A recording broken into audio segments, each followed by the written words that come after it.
Bonjour et bienvenue à vous tous qui nous suivez. Nous nous retrouvons pour étudier, pour partager, pour prier aussi. Et le sujet que nous vous proposons aujourd'hui, c'est le Saint-Esprit et les dons de l'Esprit. Je suis sûre que cette étude va être passionnante. Il y a beaucoup de choses à dire sur le rapport entre le Saint-Esprit et les dons qu'il peut nous donner. Et pour m'accompagner pour parler de ce sujet, je suis avec deux de mes collègues, le pasteur Erwin Kessner. Bonjour Erwin. Et le pasteur José Boulet. Bonjour. Bonjour José.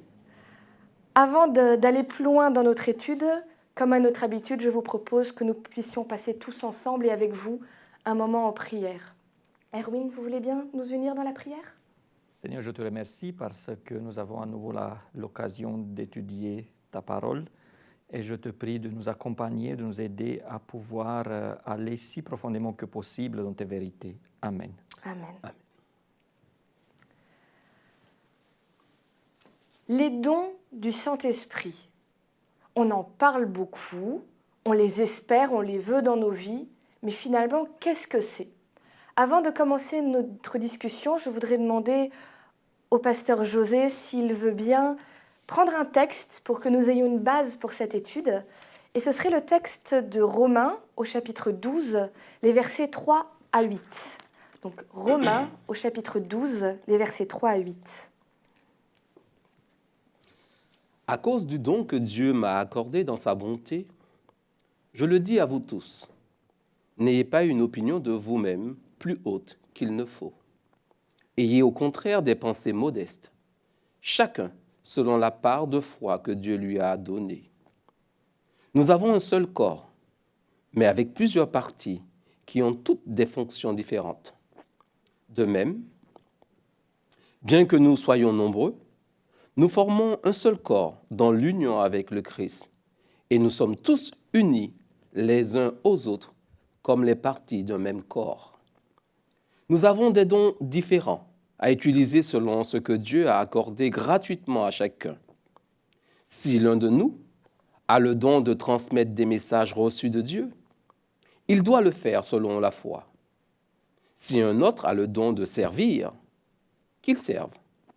Celui qui a le don d'enseigner doit enseigner. Celui qui a le don d'encourager les autres doit les encourager. Que celui qui donne ses biens le fasse avec une entière générosité. Que celui qui dirige le fasse avec soin. Que celui qui aide les malheureux le fasse avec joie. Merci beaucoup. Alors ce texte nous parle de dons que nous pouvons recevoir, mais j'aurais une première question. L'étude de la semaine nous parlait à la fois des dons de l'esprit et du fruit de l'esprit. En quoi est-ce que c'est différent l'un de l'autre ?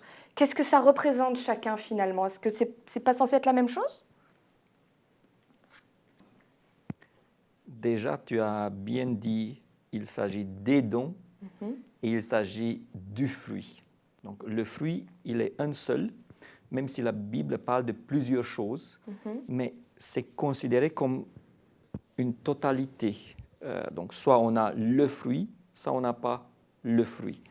Et le fruit de l'esprit, c'est quelque chose que chaque chrétien doit développer dans sa vie de chrétienne, sur son chemin de sanctification.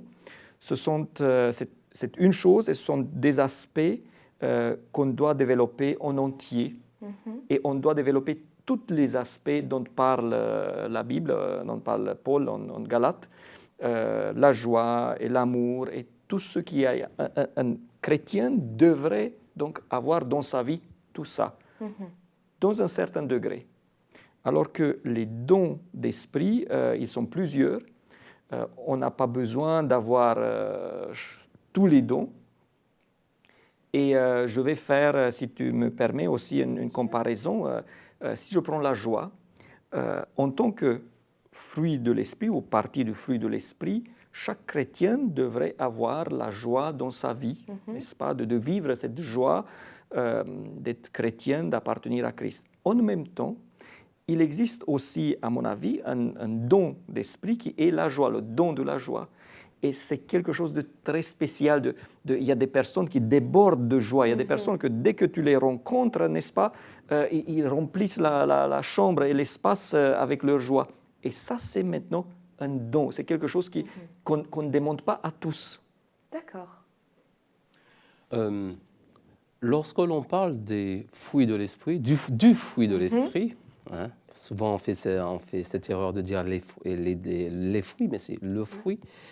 Là, on est dans le livre des Galates où il parle des œuvres de la chair, c'est-à-dire un état d'être qui s'oppose à Dieu, qui s'oppose par la façon qu'on est, notre état, notre influence, qui va s'opposer à la parole de Dieu. Et puis, à l'opposé, il va parler du fruit de l'esprit. C'est toujours un état, c'est-à-dire que l'enfant de Dieu, habité par Dieu, Dieu va produire en cet enfant du fruit pour montrer qu'il y a il est sous un autre domaine, c'est-à-dire il n'est plus esclave, il n'est plus soumis à ses influences. Donc, lorsqu'on parle du fruit de l'esprit, pour moi, c'est parler d'un état lié du fait que Dieu nous habite. Donc, c'est quelque part une démonstration du fait que Dieu nous habite, que nous sommes l'habitation de Dieu. Donc, c'est une démonstration. Alors que les dons sont là pour plutôt accomplir la mission. Dieu donne une mission et justement, notre nature s'opposant à cette mission, alors le Saint-Esprit lorsqu'il est en nous, vient nous donner des aptitudes pour pouvoir répondre à la mission. Je pense que c'est bien ça, des aptitudes, des outils. Des outils, oui. Donc, si je comprends bien ce que vous dites tous les deux, c'est le fruit de l'esprit, c'est la conséquence de la présence de Dieu dans ma vie qui porte du fruit, et les dons, c'est un espèce d'outil que Dieu me donne pour une mission particulière ? Oui. Mais alors, ma question serait, est-ce qu'il est possible d'avoir des dons de l'esprit sans avoir le fruit de l'esprit ? Je pense que généralement non. Quand Dieu s'agit, donc déjà, les dons et le fruit, c'est le même esprit. Et l'esprit donne ce dont on a besoin. Et généralement, quand on est un chrétien et le fruit de l'esprit est là, une partie c'est l'amour, et l'amour va te pousser à aller vers les autres. Et là, on est dans la mission. Donc, généralement, un chrétien qui a le fruit de l'esprit, il va aussi avoir des dons. Et parce que sinon, ce n'est pas cohérent, n'est-ce pas? Sauf si peut-être il y a des personnes qui, à cause de leur âge, n'est-ce pas, Dieu ne leur demande pas beaucoup des choses à accomplir, mais même là, ils peuvent avoir des dons à mettre en... Je crois que c'est Romains chapitre 8, 10, qui dit sans l'Esprit de Dieu, on ne peut pas marcher avec Dieu. Ce n'est pas possible. Donc, lorsque notre nature qui s'oppose à Dieu fait des choses, il fait toujours des choses, même si ça a l'air de très super, mais généralement, ça a toujours quasiment un but égocentrique. Donc, quand le Saint-Esprit est présent dans nos vies, justement, il nous décentre de nous-mêmes parce que on pollue les choses, si on pourrait dire. On pollue ce que Dieu veut faire. Et donc, on peut être rempli du Saint-Esprit et le Saint-Esprit nous donne des dons pour accomplir la mission, mais on peut se rendre compte que des personnes qui ont reçu des dons donnés par le Saint-Esprit peuvent, dans leur parcours, ne plus être soumis à l'Esprit de Dieu. Mais ceci ne veut pas dire qu'ils n'ont pas les dons, qu'ils n'ont pas quand même le don. Donc, ça voudrait dire que même s'ils ont le don, ils ne pourront pas, le Saint-Esprit ne pourra pas œuvrer en eux comme il devrait le faire, d'accord? Mais je crois quand même qu'ils ont le don. D'accord. Alors, on a parlé de dons à plusieurs reprises. Dans le texte de Romains 12 que vous nous avez lu, il y avait une certaine liste. On nous parlait de ceux qui ont le don d'enseigner, de ceux qui ont le don de faire du bien. il y a le texte de Corinthiens 12 qui va donner encore d'autres exemples. Mais quand je lis cette liste-là, je me dis finalement, est-ce que ce n'est pas simplement des qualités ou des capacités qu'on a à la naissance? Pourquoi pas donner ce terme-là plutôt que le terme de don? Ou alors est-ce qu'on ne peut pas parler de don naturel?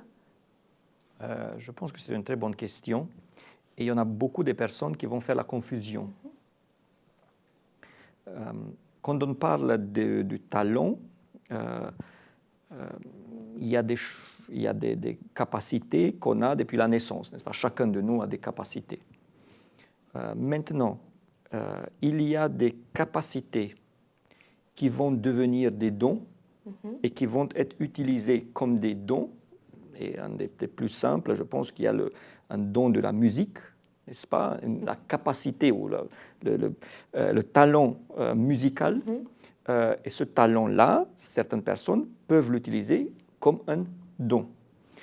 Il y a aussi des dons qu'on reçoit d'une manière plus surnaturelle, n'est-ce pas, sans que ça soit quelque chose depuis la naissance. Mais ce qui compte, c'est l'utilisation. Donc ça veut dire les dons de l'esprit sont là pour accomplir la mission et pour soutenir l'Église. Parce que la mission que Dieu a laissée, c'est à travers son Église, n'est-ce pas, de répandre l'Évangile. Donc un don de l'esprit est don seulement quand il est utilisé dans le cadre correct. Ça veut dire, si j'ai la capacité de bien chanter, et si je le fais pour Dieu et pour accomplir sa mission, et si j'ai du succès, je ne peux pas le faire sans l'esprit, même si j'ai le talent, et ça veut dire que c'est un don. Par contre, si j'utilise mon talent pour la musique seulement pour gagner mon argent de manière correcte ou moins correcte devant Dieu, moralement parlant, ce n'est plus un don dans ce cas-là. Il y a aussi la possibilité d'utiliser d'une manière incorrecte un don qui a été donné, n'est-ce pas? Balaam, il avait un don prophétique et finalement il est arrivé à ne pas l'utiliser selon la volonté de Dieu. Ça existe aussi, mais généralement, il est très important de voir où et comment est utilisé un talent pour pouvoir le définir en tant que don. Je pourrais dire un peu la même chose qu'Erwin, à savoir que, en simplifiant, nous avons des aptitudes, chacun, pour soi, pour s'émanciper, pour s'épanouir, chacun. Ces aptitudes, qu'on appelle aussi parfois talents, servent notre propre cause. Maintenant, lorsque on sert Dieu, nous ne sommes pas en mesure d'accomplir ce que Dieu veut, même si il nous a donné une mission, mais nous ne sommes pas en mesure de le faire à cause de ce que nous représentons nous-mêmes. Donc, les dons, c'est cette aptitude que Dieu nous donne, le Saint-Esprit, à savoir, met en avant une seule personne. Il met en avant le Christ, met en avant l'œuvre de Dieu. Donc, les dons vont mettre en avant Dieu. L'aptitude va mettre en avant soi. Et quand Erwin dit que l'aptitude, donc le talent, peut devenir don, effectivement, je conçois que si je suis soumis à Dieu, ce qu'il m'a donné de façon innée peut aussi servir sa cause. Mais ce n'est pas systématique, parce que ce n'est pas systématique. Donc on pourrait dire que c'est la disposition, la dépendance qu'on a du Saint-Esprit, au Saint-Esprit, qui fait que ce qu'il nous donne va servir la cause de ce Dieu que nous disons servir. Donc, les dons sont là pour servir pour la cause de Dieu et pour l'Église, pour les uns et les autres aussi. Et l'aptitude que nous avons de manière innée sert toujours pour notre épanouissement. Donc, on dit un peu la même chose, je crois. Oui, vous retrouvez, mais vous complétez, je pense, tous les deux. Ce qui ressort à chaque fois, c'est cette idée de dire le don n'est pas pour moi-même, il est pour le service. Et quelque part, on s'oublie quand on utilise le don de l'esprit, alors que peut-être que quand on est dans le talent, on se glorifie soi-même. Est-ce que vous avez un ou deux exemples bibliques qui viendraient en tête de personnes qui ont vu ça, reçu un don de l'Esprit? Avant de dire ça, j'aimerais quand même pointer un peu, quand on lit les passages qui parlent des dons, on voit qu'il s'agit d'un corps. Et nous pensons, je crois, qu'il s'agit, le corps, c'est l'Église, n'est-ce pas, qui a la tête, c'est le Christ. Et donc les dons sont là pour servir Dieu, c'est bien, mais je pense qu'il faut appuyer le fait que Dieu veut construire son Église et que les dons sont là, et à travers les dons, Dieu conduit son Église. Et dès qu'on travaille dans son Église selon la volonté de Dieu, n'est-ce pas, on parle des dons. Et je voulais juste rajouter quelque chose que je n'ai pas dit. Les dons ne sont pas simplement une aptitude aussi, mais c'est aussi des personnes. Parce que Dieu va dire, dans le livre de Romains, il va dire, et j'ai donné aussi des prophètes, j'ai fait des dons à l'Église, en mettant aussi des prophètes, en mettant des pasteurs, en mettant tout ça. Donc, des personnes habitées par l'Esprit et voulant servir font partie aussi de dons que Dieu donne. Maintenant, des exemples bibliques, je pense que chaque grande personne de la Bible, on peut voir les dons. Si je prends Moïse, Moïse était un excellent chef, n'est-ce pas? Donc, il avait le don de conduire. En plus, il avait le don de la sagesse, aussi le don prophétique, on peut dire, par exemple. Mais chaque personnage de la Bible, on va découvrir des dons. Et alors, je ne me souviens pas trop du nom, mais lorsque l'apôtre Pierre faisait quelques miracles, il y a, je crois que c'est Simon le magicien, qui va demander à ce que aussi, lui aussi, il y ait des dons. Il ait ce don, mais heureusement que c'est le Saint-Esprit qui donne, ce n'est pas nous qui prenons comme on veut, c'est lui qui donne. Et pourtant, il veut faire des choses, il veut faire des miracles, il veut faire de grandes choses. Par contre, le centre, l'intérêt premier, c'est lui-même, c'est-à-dire c'est son aura, c'est sa personne. Donc ça va à l'opposé de don. Le don est là pour servir la cause de Dieu, pas pour nous, pas pour notre cause à nous. Peut-être que ce n'est pas le thème, mais si on parle de don de langue, qui est très important dans les cercles charismatiques, il y a quelques points où on voit immédiatement que ça va à l'encontre de ce qu'on a discuté, parce que là, on va dans des cercles où on prend le don un de l'autre, et ça c'est plutôt une pratique païenne, la magie, n'est-ce pas, plutôt que quelque chose qu'on reçoit de la part de Dieu.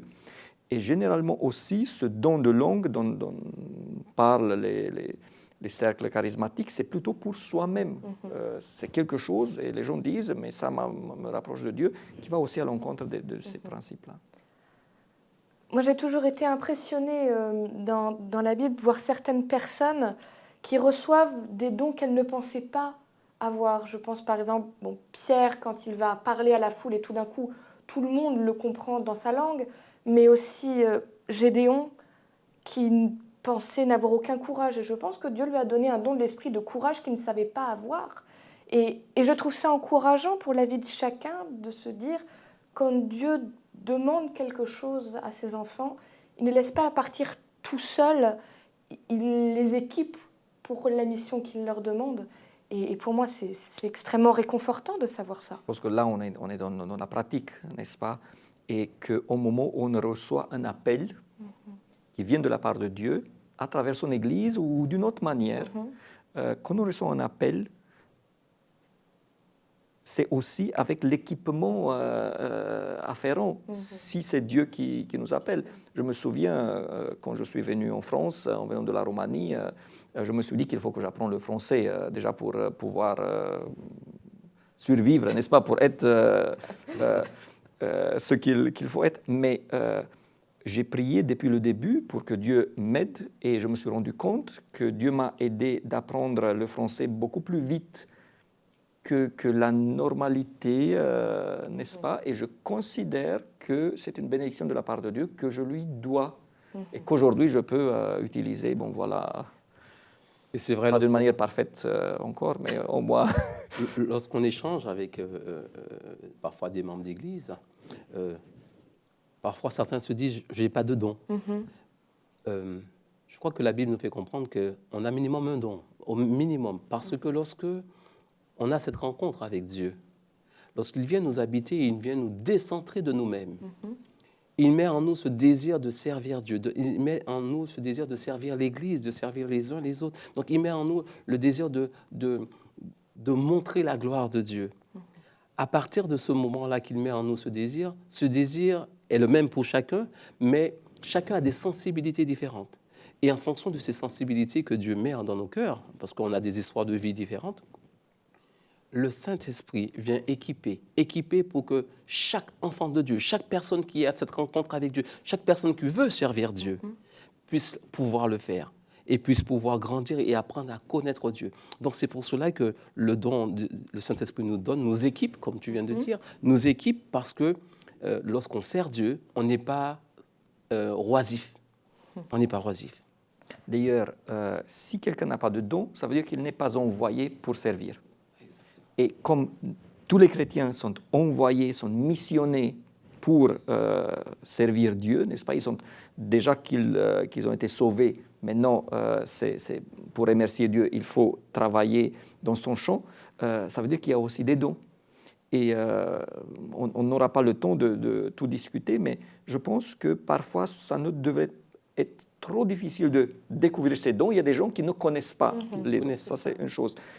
Parce qu'il faut seulement regarder quelles sont tes capacités, tes talents. Et il y a personne qui n'a pas. Et donc, ces choses-là, si tu les mets en œuvre, n'est-ce pas? Si tu commences à travailler, n'est-ce pas? Le plus simple de dire quelques mots à quelqu'un qui est souffrant ou de sourire, n'est-ce pas? Ça peut être un don.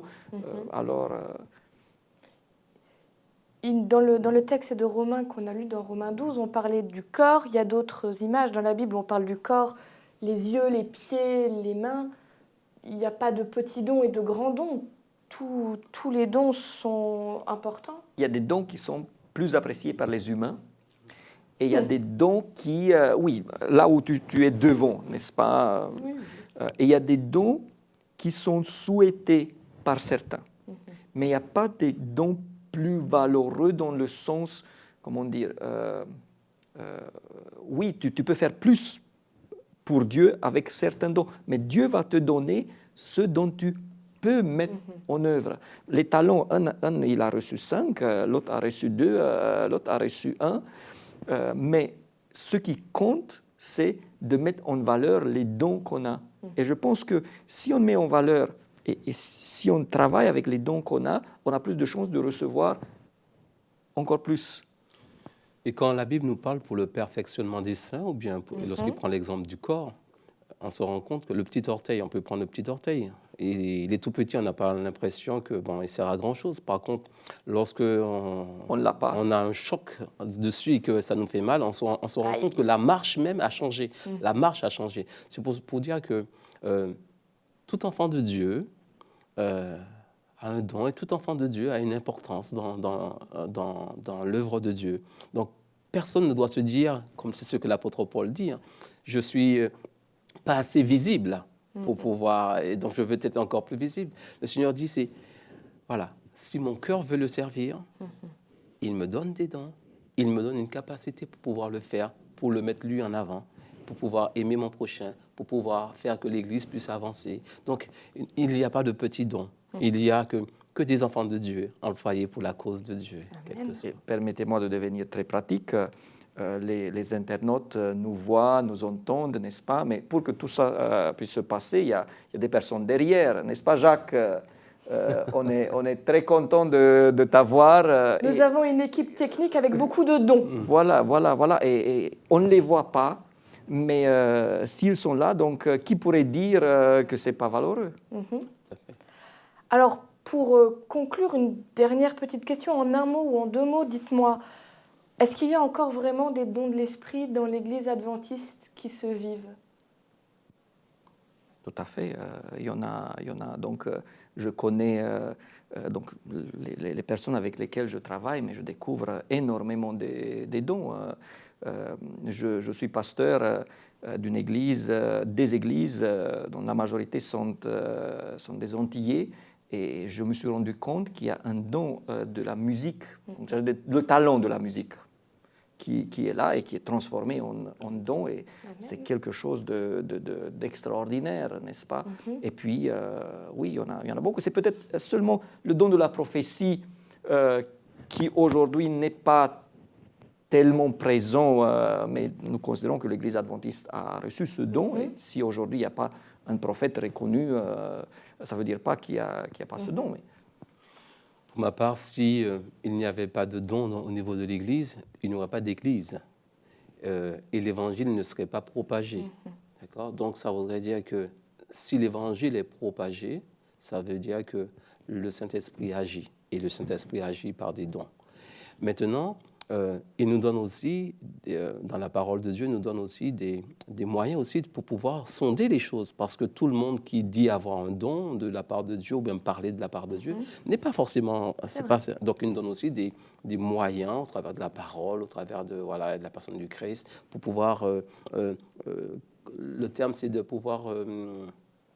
sonder chaque personne qui parle de la part de Dieu.